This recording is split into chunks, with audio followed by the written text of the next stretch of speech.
Ladies and gentlemen, I guess there's a truck sitting in a parking lot someplace, broken with suspected electrical problems, and nobody else wants to mess with it today. So I guess that's me. The nicer tools stay in the garage. We don't take them on road trips because something's going to get lost, I'm sure. And here we go. Some idiot just fell down right there. Little light is shining in the window, lets me feel that everything's alright. Well, there it is. Oh good, they left me some room to walk around the front of the truck. Well, that's dead, so cables? There we go. Looks like the battery in this thing's brand spankers. Now, in my experience, when you see an over-temperature message and the engine's not warm, it usually means you lost communication with the ECM. We got a wrench light and starting system fault.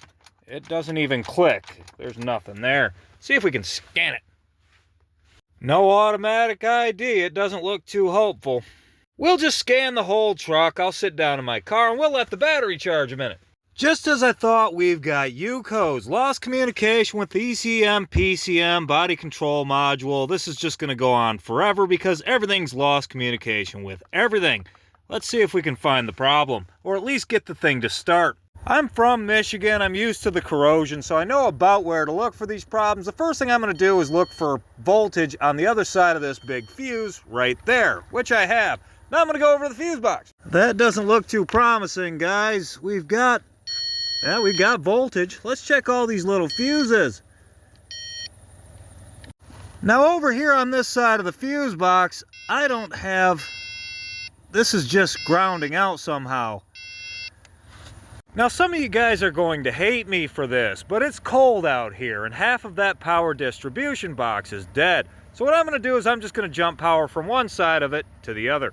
Now, if you want to do something like this and you don't know exactly what you're doing, I suggest get a hold of some of these right here. These are connectors that you can put fuses into so you don't burn your car up. I know what I'm doing, so I'm just going to use the little alligator clip. Now I'm just going to check again and make sure this thing won't start, but like I said, half the power distribution box is dead.